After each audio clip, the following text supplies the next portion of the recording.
তুই তো কত বড় হয়ে গেছিস, কত বড় হয়ে গেছিস তুই। তুই এই বাড়িতে কেমন করে?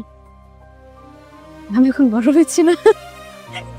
অনেক খুঁজেছি, অনেক খুঁজে তারপরে এই ঠিকানাটা। এখন কত সুন্দর বাসায় থাকো তুমি। বাবা মা ভালো আছি।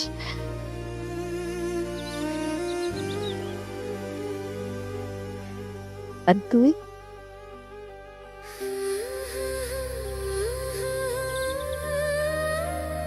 ভালো নাই আপা। আপা তোমাকে ছাড়া তো ফাঁকা লাগে অনেক বাসায় আপা। আমি কখনো তোমাকে ছাড়া থেকেছি বলো? আমি পুরো একা হয়ে গেছি আপা। তোমাকে ছাড়া আমাকে কেউ বুঝেছে বলো কখনো? আপা তোর মনে আছে না, আমি যখন ছোট ছিলাম আমরা একসাথে বৃষ্টিতে ভিজতাম, আমার জ্বর উঠতো, ভয় পেতাম। আমি না এই যে এইভাবে করে তোমার হাতটা জাস্ট চড়ে ধরে রাখতাম, বলতাম যাবা তুমি না আমাকে ছেড়ে কখনো কোথাও যেও না। তুমি বলতাম যে আমি তোমাকে ছেড়ে কখনো যাবো না, আমি তোকে এভাবে আগলায় রাখবো, কখনো একা রাখবো না।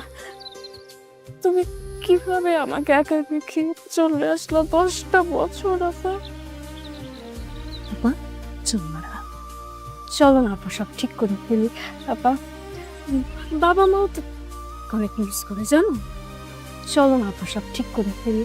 আপা বাবার মতো ভালো নাই, বোঝাবো না। সমাজ সংসার সবকিছু সবকিছু কেমন যেন। শোন, তুই আমার কাছে চলে এসেছিস না, এখন থেকে তুই আমার কাছে থাকবি, এই বাড়িতে থাকবি, তুই কোথাও যাবি না, তুই এখানে থাকবি, আমার কাছে থাকবি। হ্যাঁ নিশ্চয়ই, তুমি এখন থেকে এ বাড়িতেই থাকবে, সব কিছু ঠিক হয়ে যাবে। তুমি তো আমার আরেকটা মেয়ে, তাই না? এসো মা। এই বাড়িতে অনেক রুম আছে, আমার যেহেতু জায়গা হয়ে গেছে তোমারও হয়ে যাবে বোন।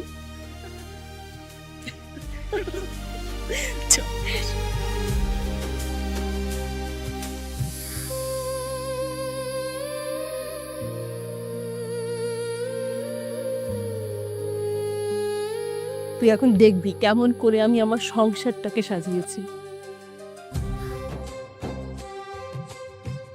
চাকরি নিয়ে তো নাচরা পাইতে গেল, চাকরি গেলে আমও যাবে,